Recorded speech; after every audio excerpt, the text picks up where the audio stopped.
এক মাস 5 দিন ধরে এদেশের রাজপথে স্বৈরাচারী ফ্যাসিস্ট সরকারের বিরুদ্ধে আন্দোলন করেছে এবং তাদের জীবনকে এভাবে বিলিয়ে দিয়েছে। সেই সমস্ত শত শত ছাত্র জনতা, বিশেষভাবে আবু সাঈদ,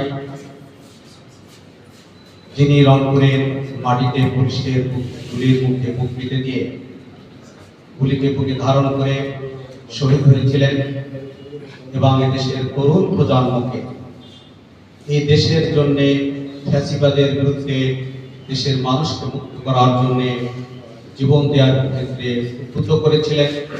সেই আবু সাঈদকে বিশেষভাবে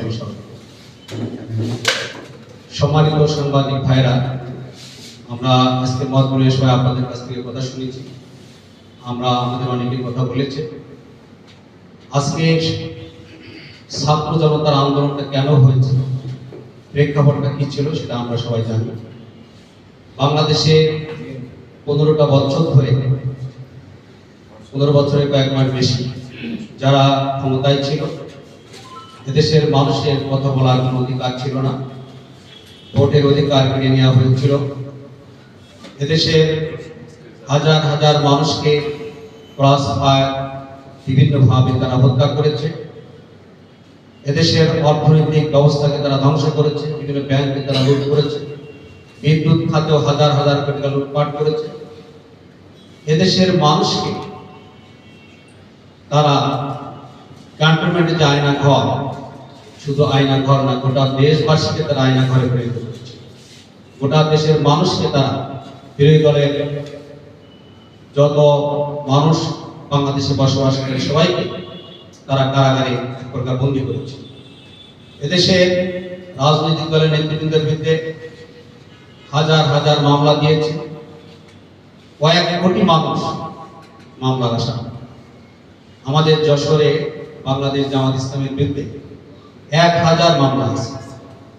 2010 সাল থেকে এ পর্যন্ত যে মামলা আছে তার সংখ্যা 1000-এরও বেশি এবং হাজার হাজার নেতা কর্মী আমাদের মামলার আসামি। এইভাবে গোটা দেশকে তারা, দেশের মানুষকে বন্দী করেছে।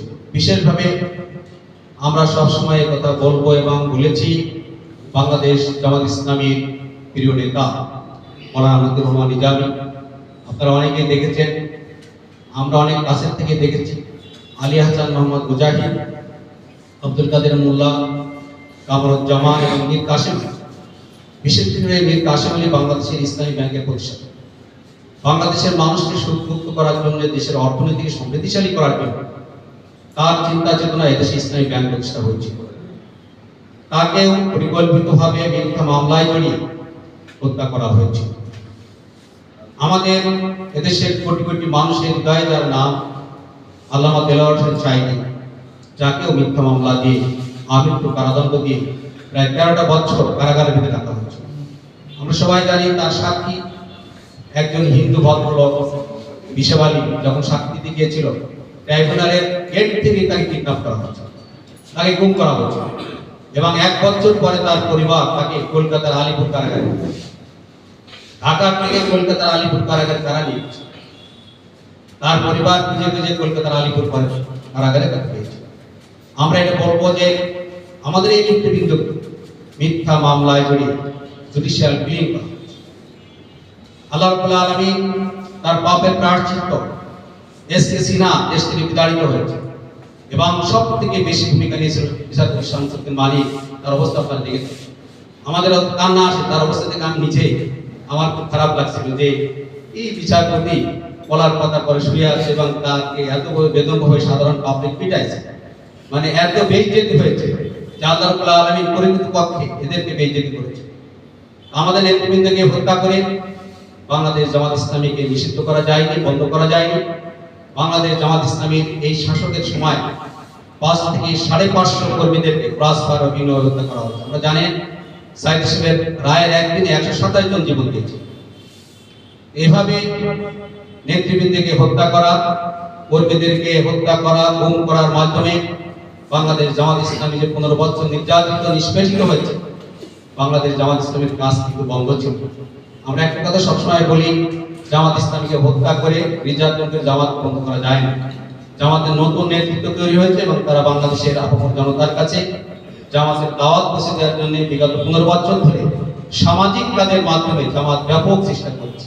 আপনারা করোনার সময় জানেন, যখন করোনা হয়েছিল যশোরে, আমাদের কাছে এখনো 35টা সিলিন্ডার আছে। আমরা 35টা সিলিন্ডার কিনেছিলাম এবং অক্সিমিটার কিনেছিলাম শত।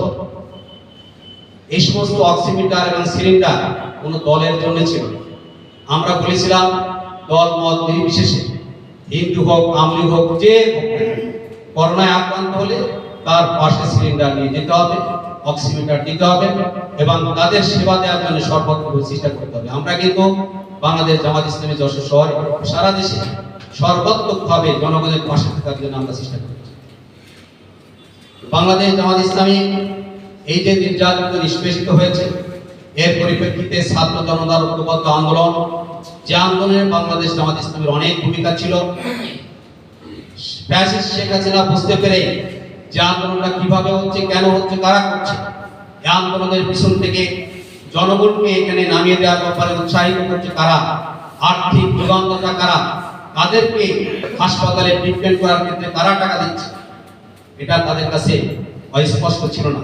তার পরবর্তী পর্যায়ে আপনারা দেখেছেন বাংলাদেশ জামাত ইসলামী যারা শাহাদাত বরণ করেছে এই আন্দোলনে প্রত্যেক পরিবার প্রায় 2 লক্ষ করে টাকা দিয়েছে, যে তাদের আর্থিক সচ্ছলতার জন্য। দেখলেই শেষে যে সমস্ত পরিবার অসচ্ছল আছে, যাদের ঘর নেই বাড়ি নেই, জামাতের টার্গেট আছে তাদের বাড়িতে একটি ইনকাম সোর্স ব্যবস্থা করে, হয়তো গাড়ি কিনে দেওয়া, হয়তো একটা ঘর তৈরি করে। এবং যারা চিকিৎসার অভাবে বিভিন্ন হাসপাতালে পড়ে আছে, জামাত ইসলামী লক্ষ লক্ষ টাকা ব্যয় করে তাদের চিকিৎসার ব্যবস্থা জামাত ইসলামী করেছে, যার কারণে জামাত ইসলামীকে নিষিদ্ধ করা হয়েছে। আন্দোলনকে বিপ্লবীদের প্রভাবিত করার জন্য পরিকল্পিতভাবে 1 তারিখে প্রজ্ঞাপন জারি করে জামাত নিষিদ্ধ করতে হবে, কিন্তু আল্লাহ রাব্বুল আলামিনের খেলা 5 তারিখে তারা নিষিদ্ধ হয়ে গেছে। আমাদের জামাত 2 তারিখে বলেছিল যে আপনারা 3 দিন মাঠে থাকবেন, অনলি 3 দিন। 2 তারিখে আমাদেরকে মেসেজ দিয়েছিলেন 3 দিন জনগণকে মাঠে থাকবেন, তৃতীয় দিন অবশ্যই ফল পাবেন। এবং সচিবালয় সহ আমাদের এখানে যে যারা দেশকে নিয়ন্ত্রণ করে সকল জায়গায় খুব খারাপ অবস্থা আছে, সরকারের বাইরে পালাতে হবে। আমরা কিন্তু তৃতীয় দিনেই তার ফল পেয়েছি। সম্মানিত ভাইরা, আজকে আমাদের যে বিষয়টা আসছে, বর্তমান যে সরকার ক্ষমতায় আছে এদেরকে আমরা কিভাবে সহযোগিতা করতে পারি এবং নতুন বাংলাদেশ যে স্বাধীন হলো, স্বাধীন বাংলাদেশে আমরা কি ধরনের সরকার আগামী দিনে দেখতে চাই। আমি জামাত একটা কথা বলেছেন, শেখ হাসিনার পতন থেকে বাংলাদেশ জামাত ইসলামী সহ সকল রাজনৈতিক দলের শিক্ষা নিয়ে আগামী দিনে যদি তারা এই দলীয়করণ করে, আগামী দিনে যদি তারা লুটপাট করে, মানুষ হত্যা করে, গুম করে, মতের বিপক্ষে যারা আছে তাদেরকে ধ্বংস করে দেয়। আমাদের বাবা একটা কথা বলেছেন যে তাদের এটাই দর্শন, এটা বাস্তব, তাদের মতের বিপক্ষে যারা আছে তাদেরকে ক্লাস করে দেওয়া, শেষ করে দেওয়া। এভাবে তারা মামলা দিয়েছে, হত্যা করেছে, চাকরিচ্যুত করেছে, ব্যবসায়িক প্রতিষ্ঠান ধ্বংস করেছে, বাড়িঘর ছাড়া করেছে, মানে বিভিন্ন ভাবে হয়রানি করে একটা পরিবারকে আমরা জানি ধ্বংস করে দেওয়া হয়েছে। একটা পরিবারের গার্ডিয়ান 5 বছর, 2 বছর, 7 বছর বাড়ি ছাড়া। এই 15 বছর মধ্যে অসংখ্য নেতা আছে যারা 5 বছর, 6 বছর, 7 বছর কারাগারে ছিল, তাদের পরিবারটি ঘুরে চলে। এইভাবে এমন ঘটনা আছে, আমাদের একজন কর্মীকে ধরে নিয়ে আসছে, একজন চেয়ারম্যান, ইউনিয়ন, অবাক হবেন, একজন ইউনিয়ন পরিষদের চেয়ারম্যান আমাদের একজন কর্মীকে ধরেছে, ধরে বসে এই নাশকতার কাজ করে। পুলিশ কর্মীদের তারা ধরা গেছে, দিয়ে সে নিজে বালতির মধ্যে বোমা নিয়ে এসেছে, বোমা এনে থানায় হাজির করেছে, বলেছে এই বোমটা পুলিশ বলছে বোমটা আপনি হাতে করে নিয়ে এসেছেন, এই কথা আপনি বলবেন না। পুলিশ ভয় পেয়ে গেছে, পুলিশ তাদের সহযোগী এবং তাদের নামে বোমার মামলা দিয়েছে। সে বলে আমরা নিজেরা আসামি, আমাদেরকে আসামি করেছে। পরে দেখলো যে সেখানে 29 জন আসামি, তার ভিতরে আমার নাম, আমাদের অনেকেরই নাম আছে। এইভাবে তারা মামলা দিয়েছে। এই যে আওয়ামী লীগ সরকারকে হয়রানি করলো, দেশকে পরিকল্পিতভাবে তারা ধ্বংস করে দিয়েছে, দলীয়করণ করেছে। আগামী দিনে এখান থেকে সকল রাজনৈতিক দলের শিক্ষা নিতে হবে। এরকম যদি পরবর্তী পর্যায়ে অন্য কোনো রাজনৈতিক দল করে, ছাত্র জনতা তাদেরকে উপভোগ করবে। আমি জামাত বলেছেন আমরা ঐক্যমতের সরকার দেখতে চাই, দল মত নির্বিশেষে আমরা দেশকে ভালোবাসি, বাংলাদেশকে করতে চাই, সবাইকে নিয়ে আমরা সরকার গঠন করতে চাই। আপনারা দেখেছেন 5 তারিখের পরে আমরা তো বাংলাদেশে সব থেকে বেশি ক্ষতিগ্রস্ত হয়েছি, যেহেতু আমাদের 5 নেতাকে ফাঁসি দিয়েছে, তারপরও নেতৃত্ব অধিকাংশ কারাগারে মারা গেছে। এখনো এমপি মাজারুল ইসলাম ঢাকা মহানগর আমির ছিলেন, অ্যাসিস্ট্যান্ট পরাই অ্যাসিস্ট্যান্ট সেক্রেটারি ছিলেন, এখনো আমির তো মানে ফাঁসির আসামি এখনো কারাগারে আছে। এভাবে আমির জামাত তারপরও উনি বলেছেন যে প্রতিশোধের সাথে ক্ষমা। আমরা কিন্তু এদেশের সর্বশ্রেণীর মানুষ যারা অত্যাচার করেছে, নির্যাতন করেছে, সকল মানুষকে কিন্তু আমরা ক্ষমা করে দিচ্ছি দেশের সাথে, জাতির সাথে, দেশ গড়ার সাথে। এরপরে আজকে একটা সম্প্রদায় যারা আমাদেরকে হয়তো অন্যরকম মনে করতো, সাম্প্রদায়িক শক্তি মনে করতো। আপনারা দেখেছেন 5 তারিখের পরে সারা দেশে পুজো মণ্ডপ পাহারা দিয়েছে বাংলাদেশ জামাত ইসলামী, ইসলামী ছাত্র শিবিরের কর্মীরা, বিএনপির কর্মীরাও দিয়েছে। পাশাপাশি জামাত এবং শিবিরের কর্মীরা অতন্ত্র প্রহরী হিসেবে মন্দিরে হিন্দুদের বাড়ি পাহারা দিয়েছে। আমরা নিজেরাও কিন্তু এখানে পুজো মণ্ডপে গেছিলাম, যে আমরা এখানকার যশোর জেলা পূজা উদযাপন যে পরিষদ আছে তাদের সাথে আমরা সবাই সাথে আমরা মিটিং করেছি। আমরা স্পষ্ট বলেছি যে দাদা, আপনাদের কোনো অভিযোগ থাকলে আমাদের কাছে বলেন, যে কোনো বাড়িতে আমাদের কোনো কর্মী বা অন্য কোনো সন্ত্রাসী আপনাদের কোনো বাড়িতে হামলা করছে, এবং এমন কথা আমরা বলেছি 7-8 তারিখে যে আপনি প্রমাণ দেন যশোর শহরে এবং সদরে কোন মন্দিরে হামলা হয়েছে, একটা প্রমাণ দেন। উনি কিন্তু প্রমাণ দিতে পারেন। আমি বলেন এই মন্দিরে আজ 4 দিন হয়ে গেল, 4 দিনের মধ্যে কোনো মন্দিরে কোনো বাড়িতে হামলা হয়েছে? বলেন না, আমাদের কাছে এরকম কোনো তথ্য নেই। তবে যদি হামলা হয় আমরা আপনাদের কাছে জানাই, আমাদেরকে জানাইছে যে একটা। সেই ক্ষেত্রে জামাত ইসলামী কিন্তু তাদের পাশে ছিল, তাদের পাশে থাকবে। এবং জামাত ব্যক্তিগত রাজনৈতিকভাবে কোনো প্রতিশোধ কোনো ব্যক্তির পরে, কোনো হিন্দু বা অন্য কোনো আওয়ামী লীগের কোনো রাজনৈতিক দলের পরে বা কোনো জায়গায় প্রতিশোধ নিতে নেই। আমরা সবগুলো তবে একটা বিষয় আছে, জাতীয়ভাবে তারা বাংলাদেশকে যেভাবে সন্ত্রাসী রাজ্যে পরিণত করেছিল, আমরা বলেছি পিলখানার হত্যাকাণ্ড, 28 অক্টোবরের হত্যাকাণ্ড, হেফাজতের হত্যাকাণ্ড, বৈষম্য ছাত্র আন্দোলনের হত্যাকাণ্ড, সারা দেশে যে অসংখ্য মানুষকে গুম এবং খুন করা হয়েছে, এর বিচার এদেশের মানুষ দেশের করবে। শেখ হাসিনা সহ তাদের নেতৃবৃন্দ যে কাম ঘটিয়েছে, দেশের বিরুদ্ধে যে কাজগুলো করেছে, হত্যা করেছে, এর বিচার জনগণের আদালতে হবে ইনশাআল্লাহ। ইতিমধ্যে আপনারা দেখেছেন কোন নাশকতার মামলা না, মিথ্যা মামলা না, সুনির্দিষ্ট মামলা হচ্ছে। যে সমস্ত পুলিশ অফিসার অতি উৎসাহী আওয়ামী লীগের এজেন্ডা বাস্তবায়ন করার জন্য ক্রসফায়ার দিয়েছে, পাইগুলি করেছে, আমাদের প্রায় যশোরে 15টা ছেলে পাইগুলি করেছে। এবং তাও অবাক হবেন, টাকা পয়সা দিয়ে পাইগুলি করানো হয়েছে, তাকে ক্রসফায়ারে নিয়ে যাবে, কন্ট্যাক্ট করা হয়েছে, 2 লাখ বা 3 লাখ 5 লাখ টাকা নেন, ভাই তার জীবনটা বাঁচাই দেন, নিয়ে তারপর তাহলে গুলি তো একটা করতে হবে। বলেন গুলি করার সময় বলে যে চোখ বুঝে থাকো, বেশি অসুবিধা হবে না, শর্টগান দিয়ে গুলি করতেছে, শর্টগান দিয়ে তার পায়ে গুলি করা হয়েছে। আমাদের মুসাহিদ এখন পড়ায় পাচ্ছে, তার ডাইরেক্ট আর্মে গুলি করা হয়েছে পাওয়ালে পারে। এভাবে যে সমস্ত ঘটনাগুলো আছে এর জন্য মামলা হচ্ছে এবং তার বিচার হবে ইনশাআল্লাহ। সম্মানিত ভাইরা, আজকে সাংবাদিক ভাইদের প্রতি আমার আবেদন, যে একটি কথা সবাই বলেছেন, ষড়যন্ত্র কিন্তু সবসময় চলছে এবং ষড়যন্ত্র আর্মিদের মধ্যেও ছিল।